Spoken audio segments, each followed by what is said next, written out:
June 4వ తారీఖున election ఓట్ల లెక్కింపు. ఏ నాయకుడైతే దరిద్రుల పక్షమున న్యాయమైన తీర్పు తీర్చడో దేవుడు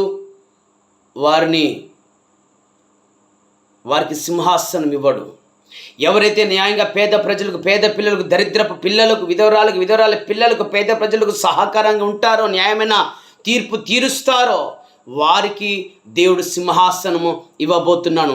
ఆ కుక్కలతో ఇలాగూ చెప్పు, ప్రజలకు విరోధంగా, నాయకులకు విరోధంగా, పేద ప్రజలకు, పేద పిల్లలకు, దిక్కులేని పిల్లలకు, దరిద్ర పిల్లలకు న్యాయంగా తీర్పు తీర్చేవాడిని పడగొట్టాలని చూసిన ఏ నాయకుడిక గెలవడు.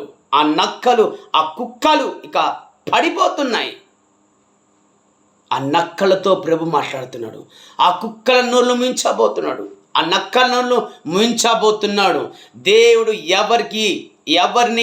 ఎవరిని ఆ సింహాసనం మీద కూర్చోబెట్టాలని ఆశపడుతున్నాడో, ఎవరికి ప్రజలకు నమ్మకంగా సహాయం చేసి న్యాయమైన తీర్పు తీరుస్తానే నాయకుడు దేవుని దృష్టిలో ఎవరున్నాడో ఆ సింహాసనం మీద రేపు 4వ తారీఖున దేవుడు లెక్కింపు జరిగించి ఆ సింహాసనం మీద దేవుడు కూర్చుండబెట్టబోతున్నాడు.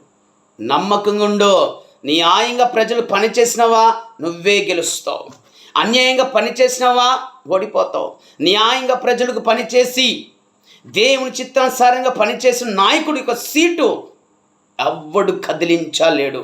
దేవుని చిత్తం ఏమైందో ఆ సింహాసనము దేవునికి ఇష్టమైనటువంటి న్యాయబద్ధంగా పనిచేసే నాయకుడిని దేవుడు 4వ తారీఖున గెలిపి ప్రజలకు చూపించబోతున్నాడు. ఆయన నామమునకే మహిమ కలుగును గాక. ఆమేన్.